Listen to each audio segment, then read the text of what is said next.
حق ہے حضرت خدیجۃ الکبریٰ کے بطن مبارک سے فاطمہ کو پیدا ہونے کا. یہی وجہ ہے فاطمہ عام بطن میں نہیں بلکہ بطن خدیجۃ الکبریٰ سلام اللہ علیہا میں جنم لیے ہیں اور پیدا ہوئے ہیں. جناب خدیجۃ الکبریٰ وہ ذات ہے جو شریعت کی پرورش کر رہی ہیں. میں ایک جملہ کہہ دوں، مرد کے اوپر واجب ہے اپنے ہمشری کی حیات اپنی زوجہ کا نان و نفقہ دینا، مگر خاتون کے اوپر واجب نہیں ہے نا.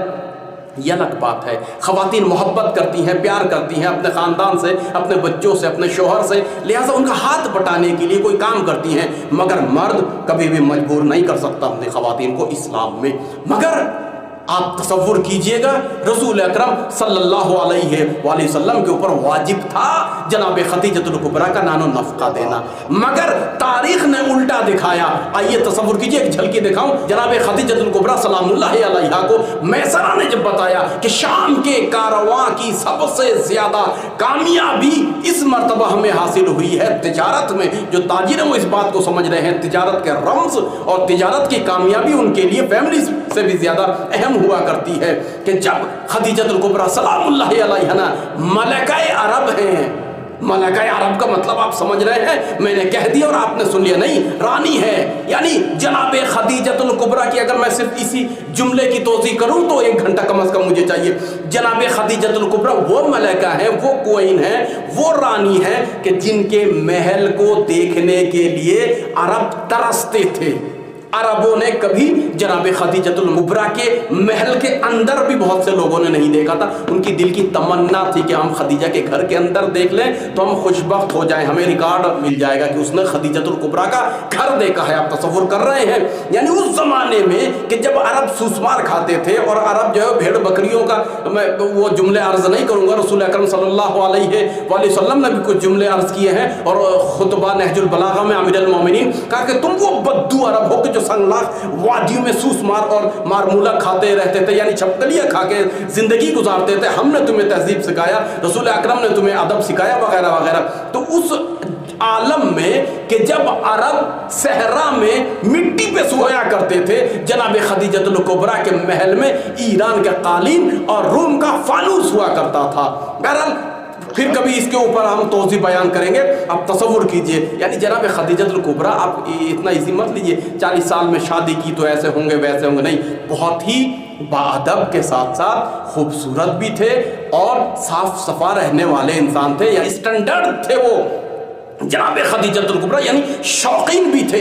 جس جگہ ان کا کارواں جاتا تھا پھر وہاں سے کہتے تھے وہاں کا جو اینٹک یعنی جو عتیق ہے وہ لے کر آؤ میرے لیے اور جمع کرو. ایسا ہی نہیں جناب خدیجۃ الکبریٰ. خدیجۃ الکبریٰ ملکہ ہیں تو ہم کیسے سمجھ سکتے ہیں؟ دیکھیے، ایک رانی ہوتی ہے، ایک راجہ جب کسی ملک میں آتا ہے تو کس طریقے سے آؤ بھگت ہوتا ہے، آگے پیچھے لوگ ہوتے ہیں، کنیز ہوتے ہیں، غلام ہوتے ہیں، نوکر ہوتے ہیں، چاکر ہوتے ہیں. میں اس کو سمجھانے کے لیے صرف 2 جملہ کہوں گا. جناب خدیجۃ الکبریٰ سلام اللہ علیہا کا جو میں نے تحقیق کی کہ ان کے پاس کتنا پیسہ تھا، ایک جملے میں عرض کروں کتنا ان کے پاس پیسہ تھا، اتنے حالت ان کی مضبوط تھی، تو ہم کو ملا تاریخ میں اس زمانے کے 20 ملین دینار ان کے پاس تھا.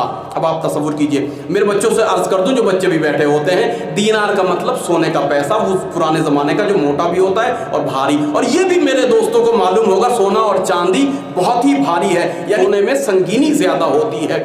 تو آپ تصور کیجئے 20 ملین سونے کا دینار جناب خدیجۃ الکبریٰ کے پاس تھا. یعنی آپ کو معلوم ہے کم از کم 1000 سے زیادہ اونٹ چاہیے اس کو اٹھانے کے لیے. یہ حضرت خدیجہ، اور پھر آپ تصور کیجئے 5 سے 10 سال کے اندر وہ راہ اسلام میں لٹا دیا. یہ صرف پیسے کی بات کر رہا ہوں میں، باقی جتنی بھی سواری ہے اور گھر کے اندر اثاثہ ہے، محل ہے، اس کی بات نہیں کر رہا ہوں میں. اب آئیے ان کے قافلے کے بارے میں ایک جملہ عرض کر دو تو آپ سمجھ جائیں گے. ان کے جو قافلے کے بارے میں جب میں تحقیق کر رہا تھا اس زمانے میں تو مجھے یہ ہوا، تحقیق کا نتیجہ مجھے یہ ملا کہ جناب خدیجۃ الکبریٰ کا سب سے بڑا قافلہ ہوتا تھا عرب اور حجاز کے اندر. اور اس زمانے کا عرب اور حجاز یعنی بحرین بھی ہے اور یمن بھی ہے، سعودی عرب بھی ہے اور اس کے آس پاس کے تمام آج کے ملک بھی اس کے اندر ہیں. یہ پورا حجاز اور عربستان ہوا کرتا تھا. اب تصور کیجئے، یعنی آج کے کئی ملکوں میں سب سے بڑا قافلہ